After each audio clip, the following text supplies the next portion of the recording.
What's good, angels? It's your girl EarthAngel, naturally all up on your screen, the one and only. You don't know already. Alright, so last week I didn't get to post an episode for this session because I had a lot to do with work. I was extremely busy. I literally had no time to record.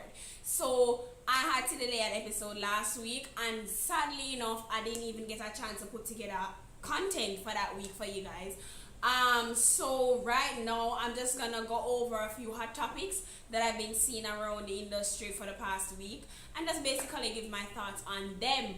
So yeah, the episode here we're just basically gonna chat. Up first, we are gonna be talking about Gino Jennings and Mr. Vegas. Now, if you do not know who Gino Jennings is a pastor from America where come down to Jamaica and they were preached for a couple years well now. In church, in First Church, yeah, I don't know where it is, I don't know where him come from in America, I just don't say America. Anyways, if you don't know who Mr. Vegas is, Mr. Vegas is a dancehall artist, dancehall icon, him sing song like Follow the Rhythm and Take Away Yourself, Raging Bull, yeah. That is Mr. Vegas. And him sing I am blessed, yeah? I am blessed. Every day of my life I am blessed. Praise the Lord. Yes, that's Mr. Vegas, dancehall icon, dancehall legend really. And recently, Gino Jennings made some comments in his church saying that, if women wear false hair, nail polish, fake butt, fake boobs, all those kind of false stuff, they are whores and they are prostitutes. So Mr. Vegas was very, irritated by the statement and went on social media to comment on it and basically tell the pastor that what he's saying is foolishness and he's degrading women and putting them down. No.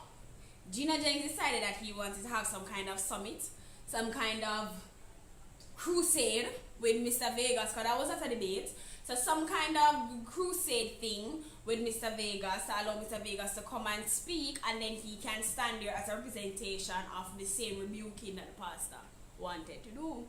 So Mr. Vegas went and he talked to him. Now I'm not even going to go and detail the whole story. You guys can find the video of what happened after he actually went to the church. But I gave a little backstory on what took place, how he led up to actually being there. Because a lot of people are wondering, so what Vegas did in the first place for? So that's how he actually went there. The pastor summoned him. So when you watch the clip, you will clearly see that one, halfway in I forgot that it was a church. Halfway in I just feel like there is a bag of people there in a suits and them attack. I forgot that it was church. And the only thing that kept reminding me that it was a church is the fact that the man kept shouting off of Vegas scripture and verse.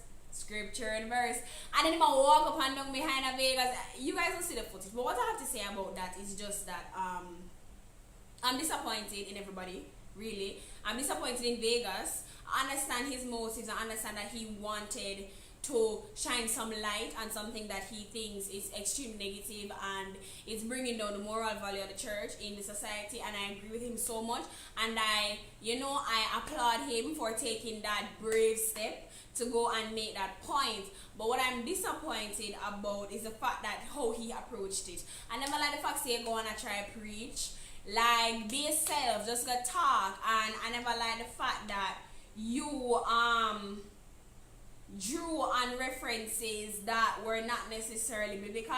I understand that you said that you never want to take it biblical, but there are so many minor examples that never even have to do with hair and nails. You have the fact that Jesus pardoned prostitutes, like there's Mary Magdalene, which is the most famous story in the Bible other than Mary, as in female story. So there's no shortage on stories that you could have pulled on where there are women in certain acclaimed, situations that were not necessarily aligned with the status quo of what purity and righteousness should look like.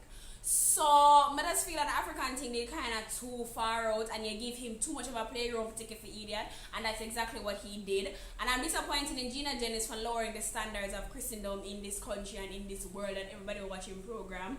I'm disappointed in CVM for hosting somebody that's so awful on their station. Like, I understand if you want to talk them weird to people inside church and them do it there, but why is this being broadcasted on national TV Sunday morning? And certain things can come on TV. Like I don't get the double standard. But because I'm Miss Foreigner, probably that's why. So I'm disappointed in you guys for that. I'm also disappointed in just social media. I'm disappointed at how much people are taking this for like a big joke. And it's not a big joke because one, it's not a good look for the church, as the Vegas say. It's not a good look for the church. It's not a good look for anybody. And furthermore, I was so irritated when I was watching the interview with Winford Williams for on stage. And not irritated because Winford was not doing a good interview. I know that the questions he asked, as much as they were ridiculous and repetitive, I know that he was just trying to get Vegas to, answer the question, defend himself, give as much information as possible, rather than to just have a yes man conversation going. I know that if you ask a lot of defensive questions, then Vegas is going to play offense, and that's what you wanted. So I understand why you didn't ask such weird questions over and over again, like you asked the same question like 6 times. So I understand that. And I'm so proud of Vegas and how he dealt with the situation for that interview. He answered everything good. Him never leave out, not know where him never did need for leave out. And he seemed very comfortable and calm. And I'm actually Team Vegas on this one. Yeah. That's it. That's all I'm really obsessed about the Vegas and Jennings situation. So like, let me send Jennings home. That's our one. Jennings need to go home, and Vegas need to come out with a new song. Yeah, that's it. But good luck to the both of y'all. The next thing that I want to talk to you guys about is Tommy Lee. Now, in regards to Tommy Lee, this is another disappointing story, and I'm not even disappointed in Tommy Lee. I'm disappointed in the law enforcement for how they dealt with this. Like, only some assassin. Only some Bin Laden, a Gaza Strip this, why you gonna kidnap the man? Because it's kidnapping. 3 o'clock in the morning at ATM for carry go all in a Kingston. If you don't know Jamaica, I've never been to America, so I don't really know how to distance it for you. But it's like a good 2-3 hour for reach from Kingston to Mobile, driving in Jamaican landscape. Maybe them say the highway cut off 45 minutes, I don't know. But it is so ridiculous. And then what? For questioning? For association in scamming? Like, how much time would I get arrest somebody for scamming? Anyways, so them lock him up. And then what burst the blood vessels in my brain is the fact that there is this heinous picture being is really celebrated, being circulated all over social media with the man in him underwear. Now, as a bounty killer said, based on the location that Tommy Lee is in that photo, no prisoners are around that area. That is where you go to sign in, like to register, say, yo, there I mean, an inmate or whatever. So it had to be someone that was of power that took that, meaning somebody in an office, either one police constable, whoever watched the gate, them, the gardener, the janitor, somebody that wasn't an inmate probably took that photo. Which means that the fact that it leaked on social media means that somebody was supposed to have sense when do that. And it may not mean that the inmate did not have sense, but mean that somebody was supposed to have professionalism, professional responsibility. That is what I'm looking for. Professional responsibility was lacking in whomever persons did that. And I'm just so disappointed furthermore in the Jamaican people, and why that, like, all of us should be disappointed as a nation.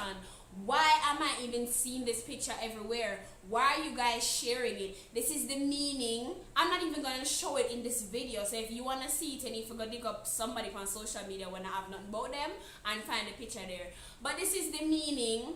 This is just an attempt to turn someone that is trying to turn their entire life around and achieve what they've been working so hard for into some kind of comedy show. Like, this is the meaning, this is the grading, this is just everything that is bad.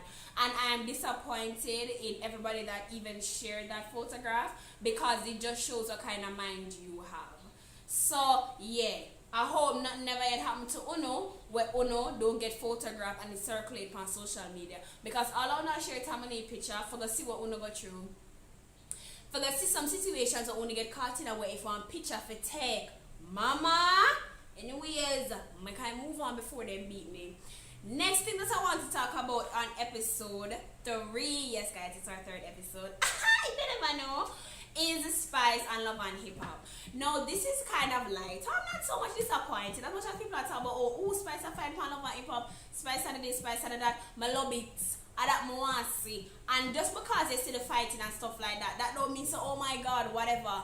She's on a show, just like if she did Depend, I decide for say she go audition for voice or she gonna do something like that. She would have to play the part and do whatever they know so them show they require. Love and hip hop, it require like a, you know, like a action, like a something. You get me? And Spice is like, she Caribbean, like she's spicy. She gonna have a lot of, you know, built up a wally pa. Yeah. So you pinch her one time and she just ready for you like a lion. So I don't get why people are disappointed in the fact like everybody come on the mind pop fight. Where do you think Spice are gonna preach?